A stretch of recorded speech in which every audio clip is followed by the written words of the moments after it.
Hi everyone, I'm Evelyn Ikandi, an addictions therapist. I'm a singer and I'm also an entrepreneur. Of course, a mother, and I'm here to tell my story.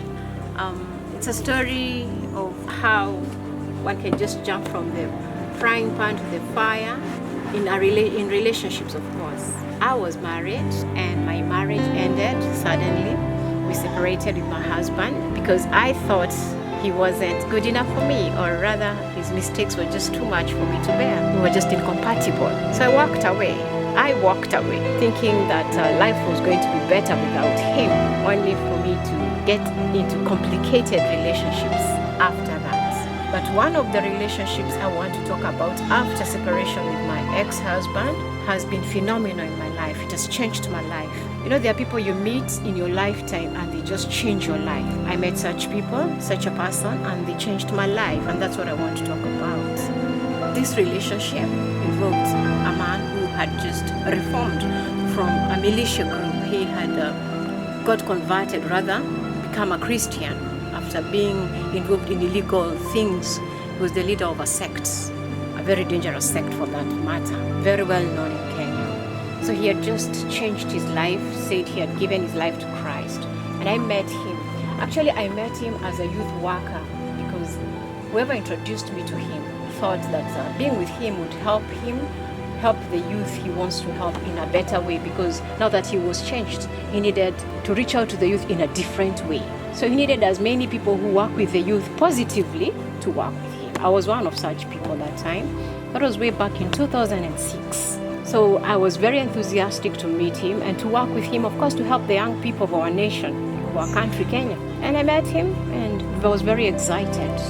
Thought it was just all about working with the youth, only for things to get a bit complicated, because I just hadn't realized that with his conversion came a lot of challenges. This is a man who was quitting his old lifestyle of being a militia leader, trying to transform his life to be a better person, but had so much following him. He had so much of his past haunting him, including the sect members not wanting him to quit the sect. So everybody around him was watched.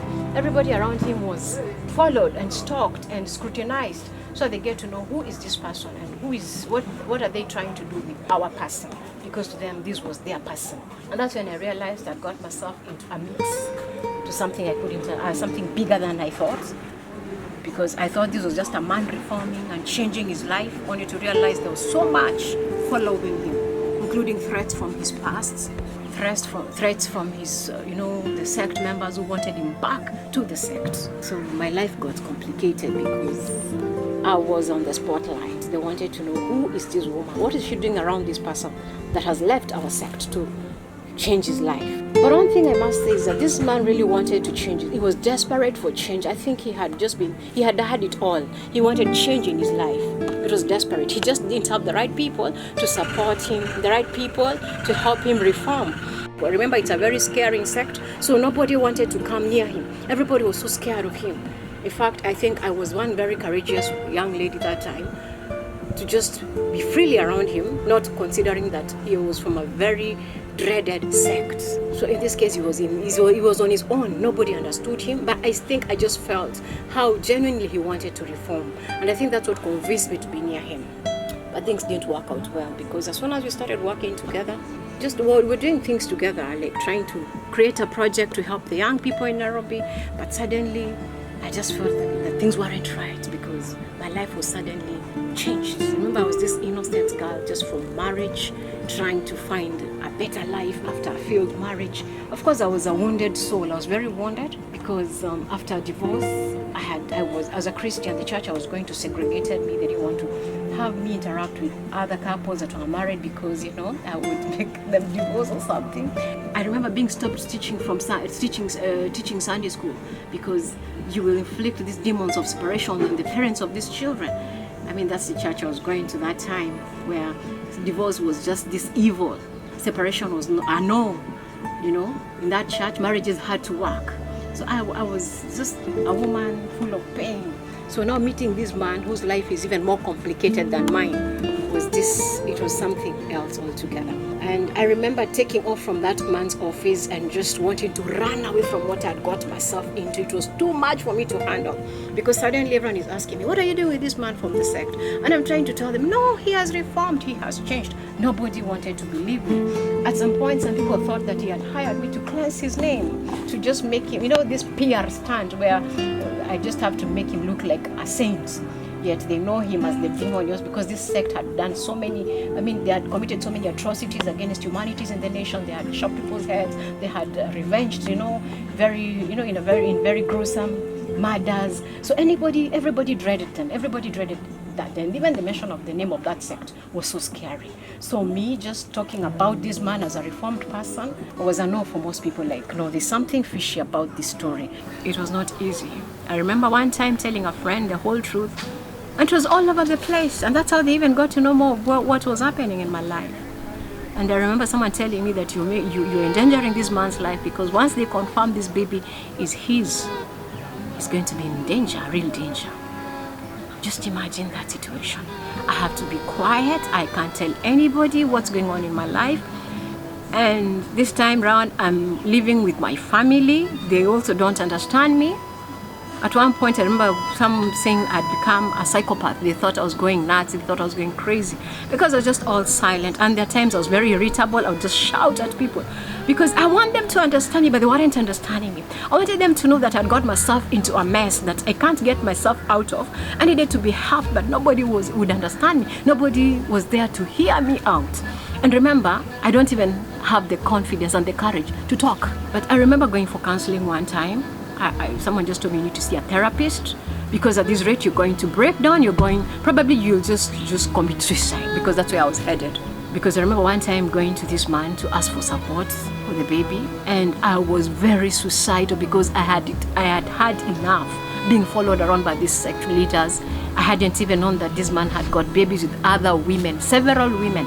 So these women also, in my case, remember, most of these women were in their sect. So this was, to them, it was like, so who is she? Has she gone through what we went through?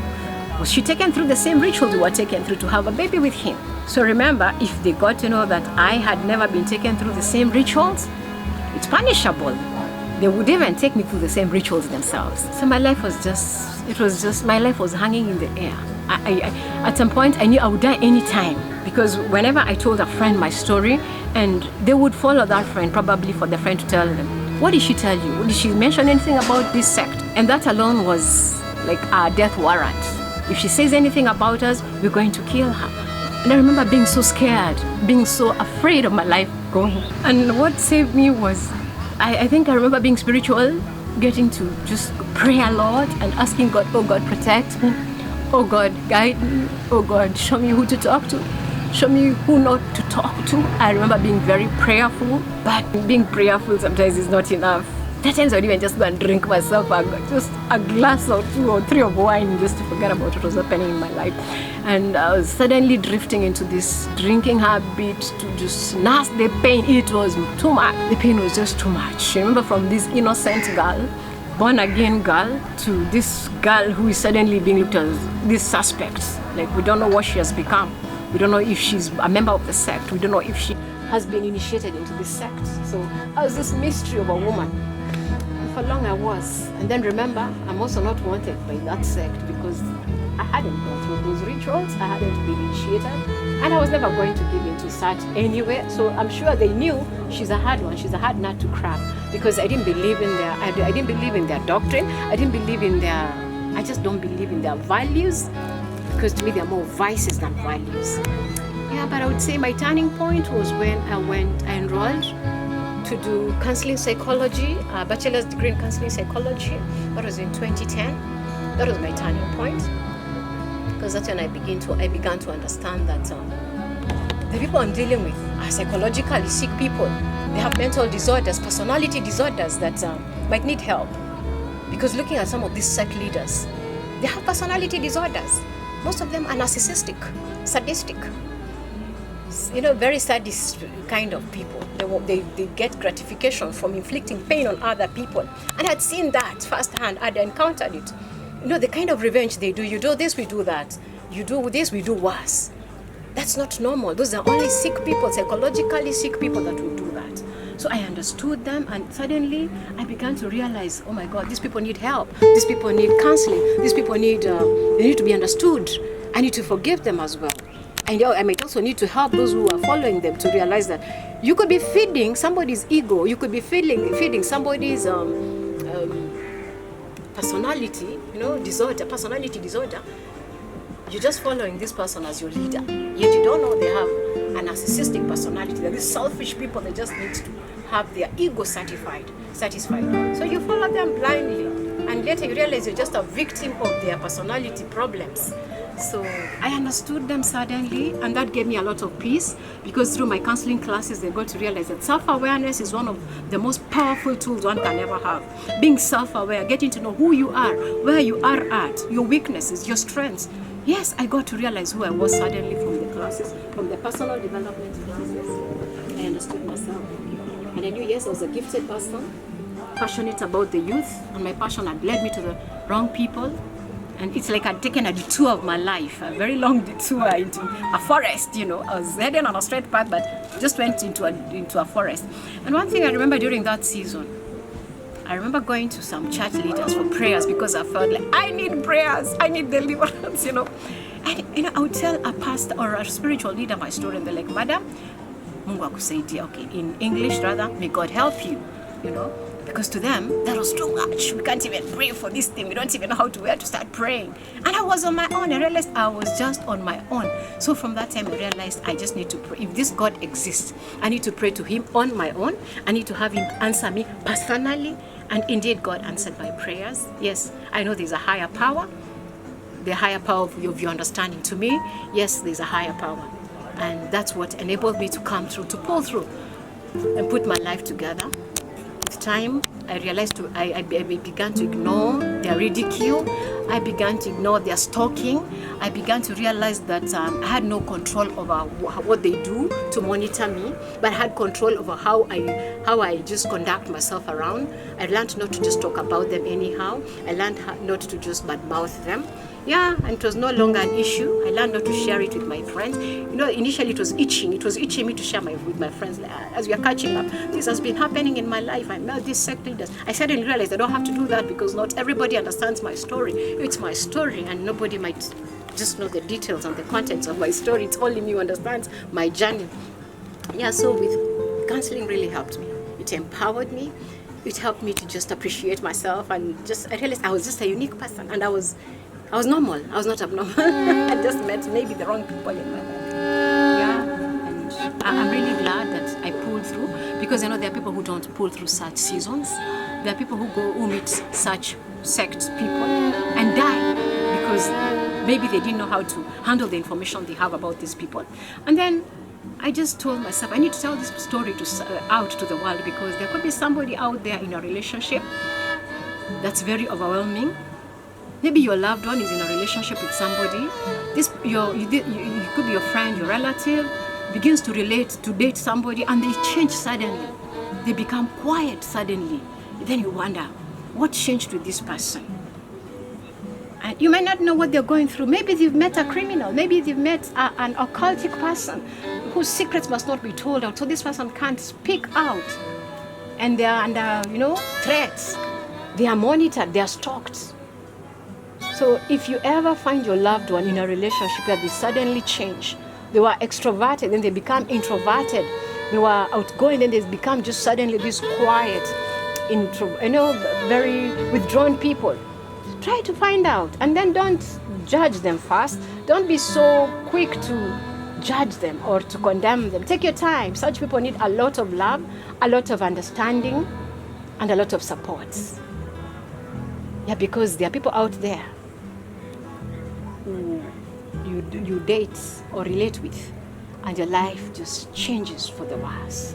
I'm glad I'm alive to tell this story, because I know somebody else somewhere didn't live to tell the story. They died before they pulled through. I pulled through. I'm glad I did. Eventually the relationship didn't work out. I'm glad the man is out somewhere preaching the gospel of Christ. I imagine he has totally reformed. I want to believe so. And I want to say that counseling or psychotherapy is one of the best tools of helping such people, because most counselors are under oath not to expose such detail. I would say if you have a loved one who has been involved in any form of militia group, radicalized in any way, gangster lifestyle, there is hope for them and they can change. But it's also good to do it within, in a very safe environment, of course with professionals around you. And that's my story.